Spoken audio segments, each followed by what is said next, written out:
السلام علیکم ورحمۃ اللہ وبرکاتہ۔ بسم اللہ الرحمن الرحیم۔ انوکھی شادی۔ کسی جگہ پر ایک جنگل کے ساتھ ایک گاؤں آباد تھا۔ وہ گاؤں ہر بھر اور زرخیز زمینوں پر مشتمل تھا۔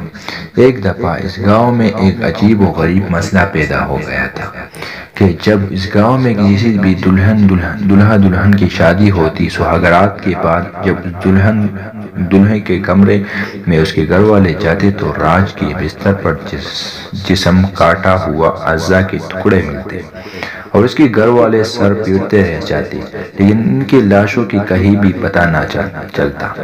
ایسا 2-3 مرتبہ ہوا تو گاؤں والوں نے شادی کرنا چھوڑ دیا۔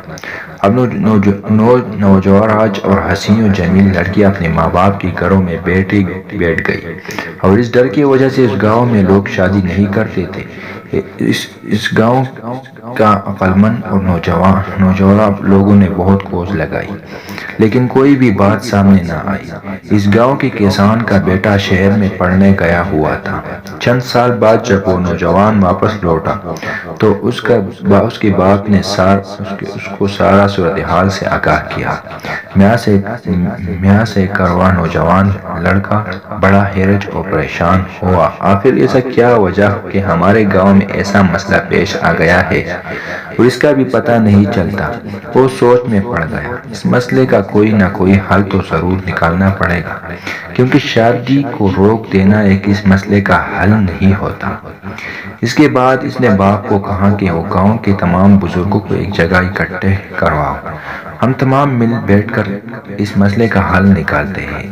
اس کے باپ نے تمام بزرگوں کو اکٹھا کیا اور اس نوجوان نے کہا کہ بزرگوں، ہر مسئلے کا کوئی نہ کوئی حل ہوتا ہے اور اس مسئلے کا بھی کوئی نہ کوئی حل ضرور ہوگا۔ گاؤں والوں نے سوچنا شروع کیا، لیکن آج کسی کو اس کا حل نظر نہ آیا، کیونکہ ماں باپ سے رسک نہیں لینا چاہتے تھے، اور کسی بھی بیٹی یا بیٹے کے والدین اولاد کاشتہ نہیں کرنا چاہتے تھے، کیونکہ وہ کہتے تھے کہ ان کی شادیوں سے زیادہ ان کی جان قیمتی ہے۔ پھر وہ کھڑا ہوا اور کہا، اگر تم گاؤں والے مجھ پر اعتبار کرتے ہو اور تو میں ایک ترکیب بتاتا ہوں۔ تو گاؤں والوں نے کہا کہ تم ہمارے گاؤں کا واحد پڑھے لکھے نوجوان ہو، تمہارے علاوہ اس گاؤں میں کوئی پڑھا لکھا نہیں ہے، اس لیے تم پر ہمارا اعتبار کرنا تو بنتا ہے۔ اس نوجوان نے کہا کہ میرے ایک بات مانو اور کسی دلہا دلہن کی شادی کرواؤ۔ سہاگرات کی رات میں دینی گئی جگہ کمرے میں گزروں گا، اور میں آپ کو یقین دلاتا ہوں کہ میں اس لڑکی کو چھو تک نہیں، لیکن میں اس بات کا ضرور پتہ لگاؤں گا کہ اس کے پیچھے کیا وجہ ہے۔ پہلے تو گاؤں والے سوچنے لگے گئے کہ انہوں نے اس پر اعتبار کر لیا اور دلہا دلہن کی شادی کی گئی۔ دلہن کو اس کے کمرے میں بٹھایا گیا اور دلہے کی جگہ اس پر پڑھے لکھے نوجوان کو کمرے میں بھیجا گیا۔ جب آدھی رات کا وقت ہوا تو اس نوجوان نے بستر کی شکل اس طرح بنا دی کہ ایسے لگتا تھا کہ اس میں دلہا اور دلہن رہے ہیں، لیکن خود ایک کونے میں چھپ کر بیٹھ گیا اور دلہن کو بستر میں سلا دیا۔ اس بات کا انتظار میں تھا، آخر ہر سہاگرات کی رات کمرے میں کیا ہوتا ہے۔ آدھی رات کو وقت ہوا تو ایک ڈرونی شکل کا آدمی اپنے ہاتھوں میں تلوار لیے اس کمرے میں داخل ہوا اور کہا، جو چیز میرے نصیب میں نہیں ہے کسی کی نصیب میں نہیں ہونے دوں گا، اور اپنے نیام سے تلوار نکال کر دلہن پر حملہ کرنے لگا تو اس نوجوان نے اس کو پکڑ لیا اور اس کی تلوار سے ہی اس کی گردن پر رکھ دی، اور ادھر سے گاؤں والوں کو آواز لگائی تو تمام گاؤں والے کمرے میں آ گئے۔ تو اس کی شکل کے آدمی کو دیکھ کر پہلے تو وہ ڈر گئے، لیکن پھر انہوں نے اس کو کرسیوں میں جگڑ لیا۔ نوجوان نے اس سے پوچھا کہ بتاؤ کہ تم نوجوان دلہن کو کیوں قتل کرتے تھے، اس کی جسم کے اعضاء کاٹ کر بستر پر کیوں پھینک دیتے تھے، ان کی لاشوں کو کہاں پھینکتے تھے؟ تو اس نے کہا کہ میں نے بڑے ارمانوں سے اپنی شادی کی تھی،